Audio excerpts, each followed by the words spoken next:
everybody. It's been very interesting to be here this morning and listen to this bigger picture that we were given by amazing speaker and realize that actually we are in big trouble. And so the pressure is on this stellar panel who are the one who are going to, as Imran just said, nurture the creative of the future. And since I said what I just said, I would like to start by talking about fear and uncertainty. As we well heard, we are in a time of total political and economical uncertainty. In fashion, usually they say that when the economy is not at its best, the shows are not very creative, which is a little bit of a banal way of saying things, but often people say, well, it's becoming commercial, which is considered a very dirty word in this industry. And so my first question is for Fabio. That was my fear. And I would like to know, how do you deal with this within your course, and how do you help your student coming up with crazy and creative ideas, but that also have a sense, and they can become something, you know, that works in the economy of the world? Well, that's a big question. But first of all, I have some issues regarding some terminology. So in my view, it's never crazy. In my view, it's never creative for the sake of being creative. Creative is commercial. If you're not creative, then you're not commercial, in my view. So I agree with also the fact that fashion design should be considered, in a way, as it was said by Leah Delcourt earlier on, almost like product design. That's not a bad word. That's not a dirty word. However, the vision also of the individual that creates that fashion statement, or that will be leading a team or working with a team, is equally important. And my role, I guess, but our role, is to encourage that, to facilitate that, to inform that, to question that, to provoke that. And that's what I regard to be education. So it's not to be on some sort of platform and tell your students what to do. Absolutely not. I think that you have to facilitate other platforms that give them maybe the skills that they need. And it's true that education has gone, or some level of education in fashion design has gone to much more into the creative without the skills direction. But I think that, and that needs to be So, sorry, expressed. what do you mean by skills? It's in the this atelier, case? the atelier idea that actually is disappearing from So technical courses. skills. Technical skills are very important. And you know, there was a time where you would be a designer that could drape, could cut. Not necessarily you would find, you know, I'm directing a master course. So most of the time you also get designers or students that come to your course that actually don't have the faintest idea what a fabric is. They don't have the faintest idea how to cut. However, they have manual interaction with fabrics and the idea of cutting, which sometimes is actually really borderline into what you do. Yeah, but yesterday evening you were telling me we are an art school, so why would we teach people how to sew? We have to teach people how to create. We are a fashion school within an art college, and Central St. Martin's, when it used to be called St. Martin's, would teach you how to tailor or how to cut. So, you know, it's linked to economy, it's linked to profits, and sometimes those particular skills are not the easiest to teach because they cost. They cost in terms of resources, in terms of staff. And so in time, that was probably the easiest to lose. Probably for you it's completely different. But for us, that is an issue. At the same time, what we do with our staff is to encourage you with cutters to actually find skills that go from a more traditional maybe base to then maybe your way of doing it with in a way of communicating with maybe cutters or technicians. And that, to me, that's really important. Sometimes it's not so much what you can do yourself, is what you can communicate to who can help you to do it. And that's where the work with the team is very important. Okay, that's very clear, but in a way, we haven't how really complicated touched. was that? No, it wasn't, but we haven't really touched upon the uncertainty and the fear. Your students, they live in a world that doesn't give them any guarantee, not only for their own personal future, but for whatever is going to happen. So is that something you deal with or not at all? Anybody? Well, sorry, no, No, I go don't, ahead. I don't want you to take over. I mean, it's a really interesting subject, but just very briefly, because I really don't want to monopolize the attention. We still have 19 minutes. So. Well, no. I think that, fear, what a terrible word is that. Well, but You we know, heard it all morning. uncertainty paralyzes you. Uncertainty just gives you absolutely no tools to move forward. And yes, of course, your students are uncertain because they don't understand. We have a very small notion of what the future can be, or a very vague, a very insecure notion of the future. So I wouldn't say that my students feel that they can project themselves in where they're going to be in 5, 10 years' time. So when you ask a question, for instance, at interview, how do you see yourself in 5 years' time? You just suddenly realize what an idiot you are by asking that question. Because it's an irrelevant question, But what you need to, however, encourage them is to be totally, almost fluid, agile, as it was said earlier this morning. Agility is important. I don't know what having an assured future would be. Like, is anyone in the room, when they left college, did they think, I know exactly what I'm going to do for my whole career? It's all mapped out. Like, that's just not real life. It never And so existed. the students that I had the great good fortune to be around were wildly optimistic about anything they could do. And they had no expectation of any kind of ease of passage into a fashion career. So they love the idea of this almost random zigzag career path that they knew they'd be embarking upon. And because I used to get this all the time because Parsons is so big. We'd graduate a lot of students into fashion, and people would say, there's never going to be enough jobs for them. And the answer is, well, they all found them. The people fashion's hard, and so they would have to work really hard to get a job, but they should. They should work hard, and no one gets to sit in this room without having put a lot of effort in. But the other thing I'd like to add is that. It's a bit like, just because you've read history at university doesn't mean to say you're going to be a historian. I often argue that fashion education prepares you extraordinarily well for the sort of society and the circumstances that we've got now, because it's entrepreneurial, it's creative, you have to have a technical ability, you have to be reading what's out there all of the time, and you have to be creating something that's meeting that need. And there are so many businesses that want that.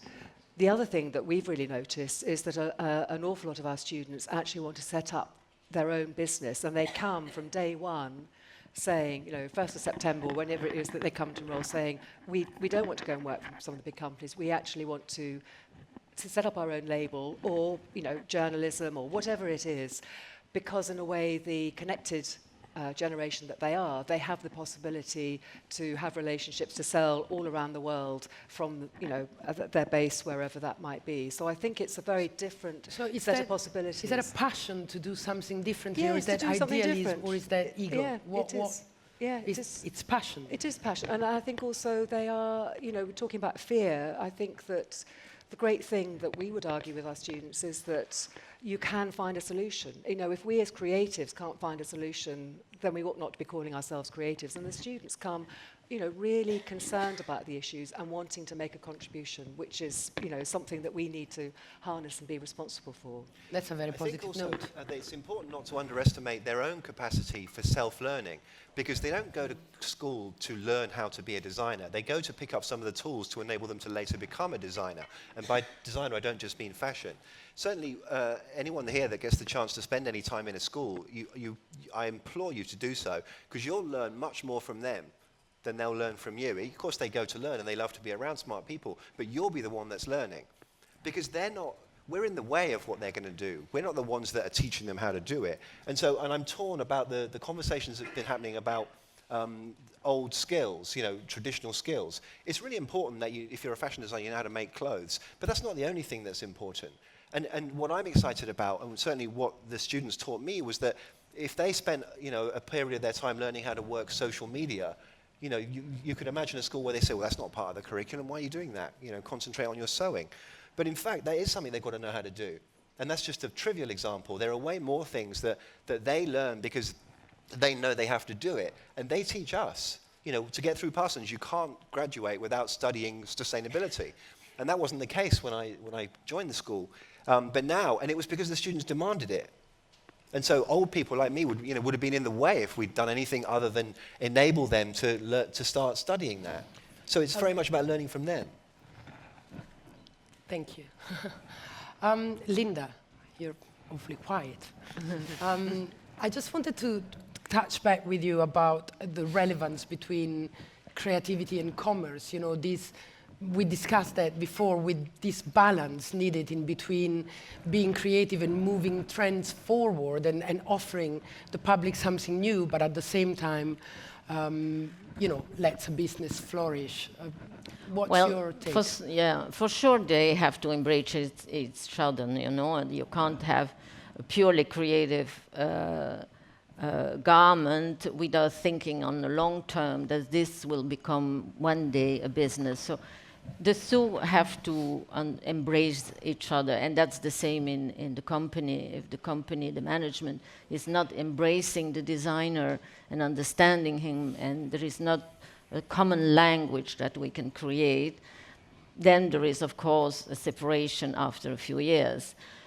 I think that I'm a little bit nostalgic today. I don't know. I feel a bit lost. I would love to start from scratch tomorrow morning with a white page. And this is a bit a feeling I have since a few years.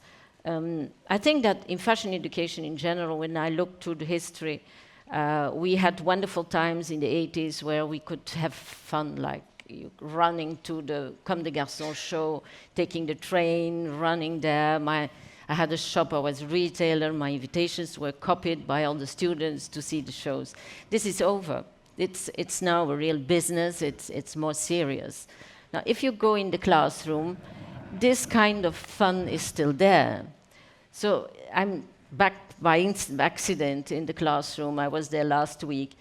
And it's very important that they receive a clear message from us.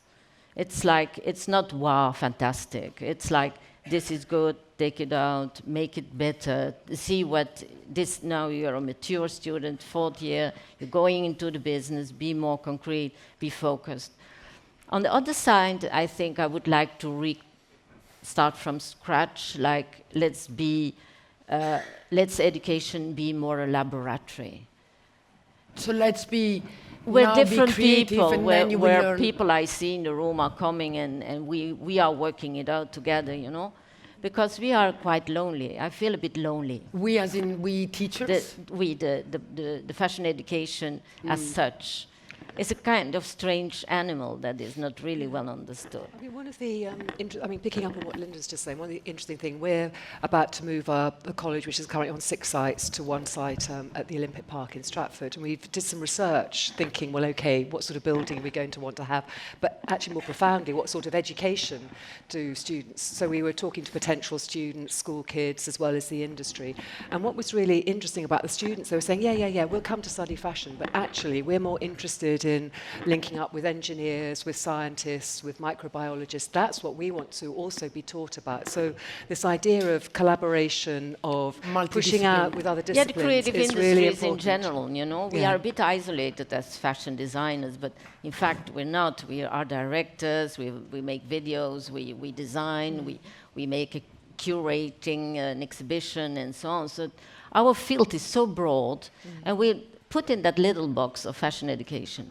And I think there we have to change something in the perception of what we do. But I think the London College of Fashion has all the disciplines, right? So it's not just focused on fashion education. We're rather obviously St Martin's is teaching fashion within an art school. We're a specialist college, so we do have 4-year courses in pattern cutting, garment technology, you know, all of every aspect of the industry, business, and so on. And so we're very privileged in that respect. What we don't have is say, a faculty of computing next door or engineering. So we have to work hard to make these other collaborations, which I think are going to be very important, you know, picking up on a lot of the things that were being discussed this morning as to the future of where some of the new products are going to come from, and also what our students are considering. You know, they are very concerned about climate change and sustainability, about social inclusion, about making a difference. They want to do that, and the industry and education needs to be linking up with other human geographers, for example, or anthropologists to understand how we can do that. We actually, Parsons took it to the point where we cleared out 30,000 square feet in one of our buildings and made it into a making center. So we took all the sewing machines and all the metalworking machines and the woodworking and the 3D printers and the computers for coding, and we put them all together. So now, I was there the other day and I was thrilled to see a person cutting fabric to make a garment working with a guy that was writing code on his computer. And I couldn't pretend to understand what they were doing because I'm far too old, but they work together. And again, you know, the leadership of the school is incredibly smart, but they would never claim to be the ones that are really leading the students. It's the students that are doing the leading. It's them that are having the ideas. And someone said this morning, that it's the guy from McKinsey, said that new ideas take about a week and a half to reach 1 billion people or something. And that's how it is. So the students already know that. The young people already know. And actually, there's one thing, forgive me for not showing up, but it's been a bit gloomy today. Like, people have been going on about all the misery in the world, which is true. But us on the stage, we're surrounded by these wildly enthusiastic, upbeat, energetic, positive people all the time. And it's okay.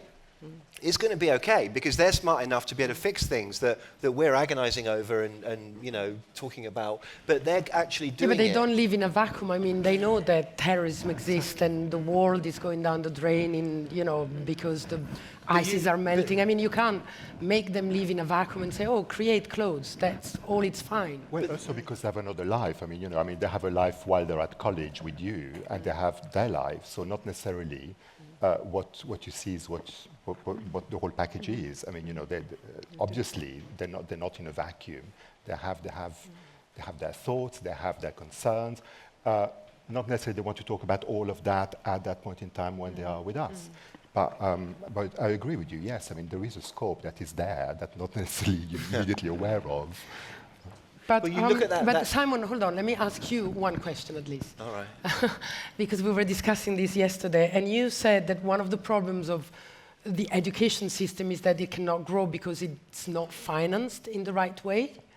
It's not financed in the right way. So you would like it to become more as a private enterprises where, Well, I have to say, right, I'm amazed and dazzled and appalled by the fashion industry because it's very expensive to become a fashion designer if you're going to go to school. You can do it without, but if you're going to go to school, it's very expensive. And so people from the outside would say, well, the big multi-billion-dollar corporations must help with that. No. Some of them do. Some of the really big ones do, and good for them. They put their money where their mouth is and they invest. But some of the really big ones don't give a penny. And then they'll fill their design teams with designers from the school. And and one person in particular, I won't name names, but I asked them outright, I said, what do you do for schools? And their response was, well, working at my company is like an education, so, I do that. And it's appalling. And I was delighted by that story yesterday about the school children in Sydney that had manufactured, I think it's dopamine, the drug, for $27, which is the drug that Turing Pharmaceuticals had increased by 5,000%. See, that doesn't happen unless we support education. And so I've been thinking about this, knowing I was going to be sitting here, and I was thinking, those of us in the room that hire people, we probably spend a lot of money on headhunting, on recruitment companies. And I wonder how much that is compared to how much we give to schools. Because it's probably a lot more. Last year, there was a statistic of $4 billion was donated to universities in the US. $4 billion. And $1 billion of that was donated to Stanford, which is already a fantastically wealthy school. And so the hedge fund guy, the hedge fund guy that gave them $100 million is helping another hedge fund guy to be educated.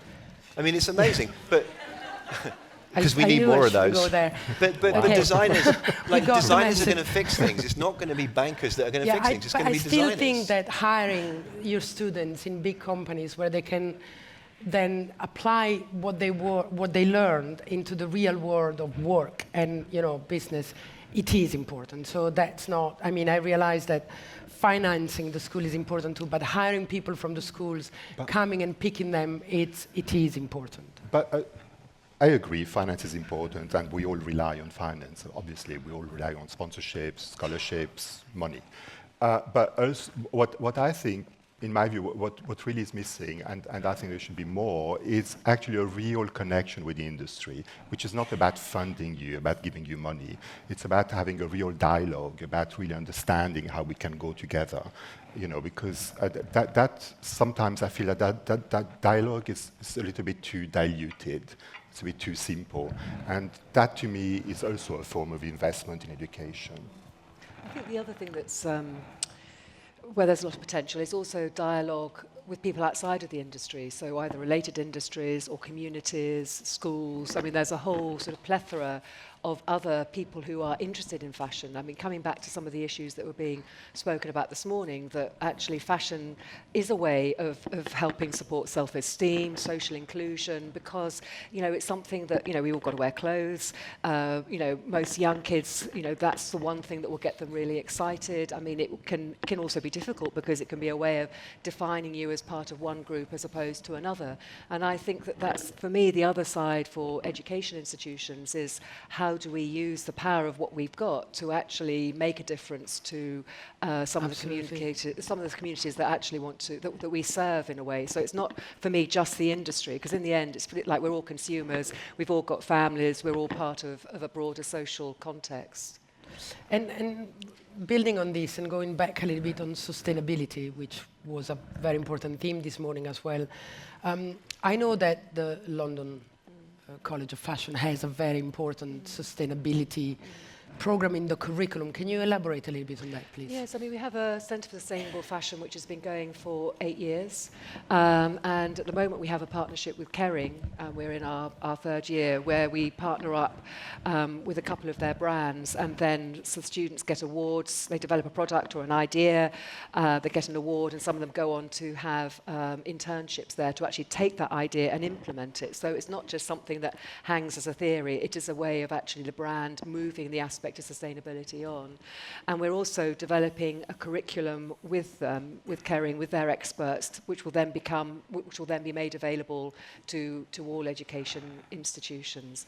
Because I think that, we've as Simon was saying, all the students come, they've learned about climate change, they know about these issues at school, they want to then feel that they're doing something with their education. So we have to have that response, and I think in each institution finds its own way of addressing that, because we all have different histories and circumstances, and what's right for us or Parsons isn't right for, RMIT or IFM in Paris. To my knowledge, all of those institutions are dealing with the issue of climate change and sustainability, but in a way that makes sense for their history and circumstance and the industries that they serve. And what about the other issue that fashion is confronted with, which is more human rights related, like, well, I know here we talk more about luxury, but fashion is also, street fashion and high street fashion, which is, as we were hearing, it costs less than a coffee at Starbucks. So what about,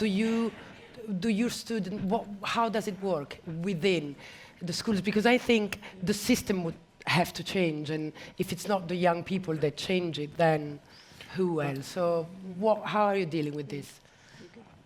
I think that the students obviously are very interested in that. Obviously, that's part of their everyday concerns. But at the same time, I think what is not really evident is in the creative process. And I think one of our duties really is to make them understand the consequences of your creativity. And we need to question your choices, your creative choices, in order for you as a student maybe to understand that, you might have those concerns somewhere there, but in what you do, it's extremely important too. And that's what maybe then brings the answers to your question, into what you do creatively. So what do you mean what to do? I mean, how Because do you, if you do it intellectually- responsibly? Well, intellectually, you can understand responsibilities. Yes. Not necessarily responsibilities are part of your everyday creative concern. And So I it's think put that it is in very practice. important. Yes, absolutely. On What- everything you do. Linda, what do you think about this? I mean, Well, what, education is teaching is like a personal conversation with people. You know, you teach them anything. It's always trying to find solutions together. That's what we do, but that's our job. And if you have an interesting person in front of you who has a lot of ideas, it's easier. If you have a person that is a bit lost and it doesn't know what to do, it takes a lot of time to go to the real thing, to catch the real message that they would like to express in the collection. So this is a long process. It's 4 years.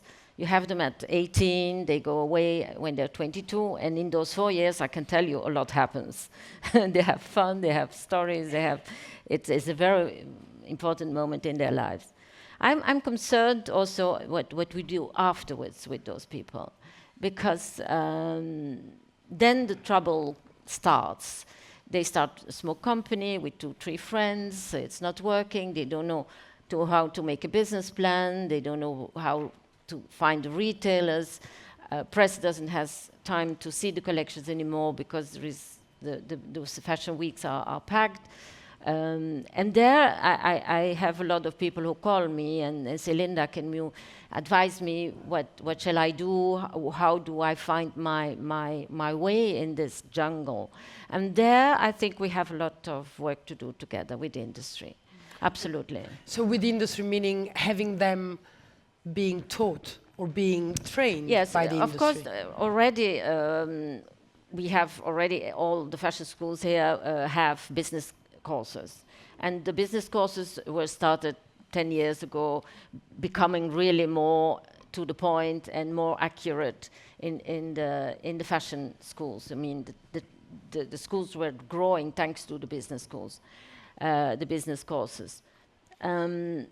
Now it's time to bring them together from the start, from the second year, doing projects together, that they start talking to each other, because there is a wall in the middle, you know. You have the fashion department and you have the business department, and you have the communication department, which is actually not the real world. It's not like that. So this is already something to be done during the course. But afterwards, we have to make kind of laboratories, coaching for young brands, and that we can do together with the industry. We can do it. It's not only to give a prize to a famous designer, you know. You have a lot of contests and they receive an award, and really nice because they have 300,000 euro. They can spend it on a bigger studio or one person in the team. But that's not the solution. They get stuck in a while and they don't know how to do it. And so we have first to do it from the start already in the second year, slowly. But at the end, when they graduate, we have another job there. We have another responsibility. We can't put them on the streets like that. Well, but that's what most of the time happens, because when I'm called to try and help someone with a little startups and they're just fresh out of school and they have amazing ideas and great designers, they have no idea. They have no idea. Even They about don't have the a clue. fact that they Sometimes need they don't listen, to protect their name or their logo or, you know. I think the only other thing I would add is that what's interesting is that there are a lot of for a lot of other universities and others who are developing incubator units, and the area that there's a lot of interest in is in the fashion tech side, and there's a real sort of sense that that's where some of the new ideas and the industry is going to go. So that if we don't get our act together in the way that Linda's describing, actually this is going to be taken by other universities and other business department or computing departments and things like that. So I think we really do need to I think absolutely look at how we support and incubate and how we help those businesses to grow. I've got Fabio here. I just would just like to add something, because I mean it is related to education as well. But I mean, you know, one thing that we keep forgetting to mention, in fact, is that there are now quite a lot of entities out there that are there to support us and graduates that want to start their own business. So, you know, there's a lot of mentoring schemes.